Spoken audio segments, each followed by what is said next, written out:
Mademoiselle, je suis le père de Toby. Est-ce qu'il est à la maison ? Le vieil homme se tenait devant le portail d'une luxueuse villa et demanda prudemment. Mais la seconde d'après, cette femme élégamment habillée le poussa violemment au sol. Elle le regarda avec dégoût et dit froidement « Vieil homme, va chercher ton fils ailleurs. Ce genre de maison n'est pas fait pour les pauvres comme toi. » Puis elle referma brutalement le portail. Mais elle ne savait pas que le vieil homme qu'elle venait d'humilier était en réalité le père biologique de son mari. Il y a de nombreuses années, dans un petit village tranquille de Provence, dans le sud de la France, vivait un homme pauvre nommé Thomas. Après la mort de sa femme, il éleva seul son unique fils, Toby. Chaque jour, avant même que le soleil ne se lève, Thomas partait travailler. Il coupait les mauvaises herbes chez les autres, balayait les cours et ramassait les déchets, simplement pour que son fils puisse manger à sa faim. Même si la vie était dure, il ne se plaignait jamais, parce qu'il n'avait qu'un seul souhait, que Toby étudie bien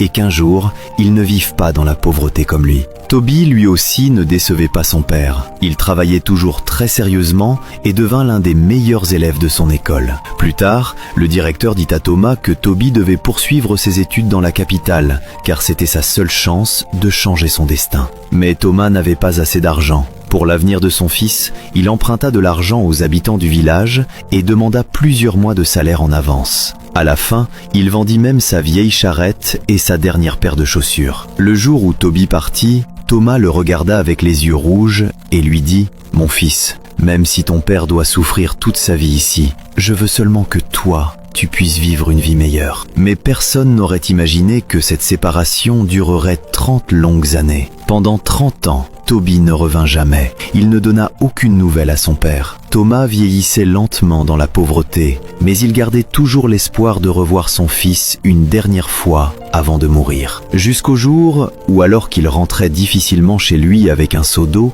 il croisa un ancien camarade de classe de Toby. En voyant à quel point le vieil homme était devenu maigre, faible et âgé, cet homme eut le cœur serré. Il décida alors de l'emmener dans la capitale pour retrouver Toby. Après un long voyage, ils arrivèrent enfin devant une immense villa. L'homme montra la maison du doigt et dit « Monsieur, voici la maison de votre fils. » Thomas resta figé. Ses yeux rougirent aussitôt. Alors, son fils avait vraiment réussi. Alors, toutes les souffrances qu'il avait endurées autrefois n'avaient pas été inutiles. Le cœur tremblant d'émotion, il s'approcha du portail et appuya doucement sur la sonnette. Quelques secondes plus tard, une femme élégante ouvrit la porte. Thomas se pencha avec respect et dit « Mademoiselle, je suis le père de Toby. Est-ce qu'il est à la maison ?»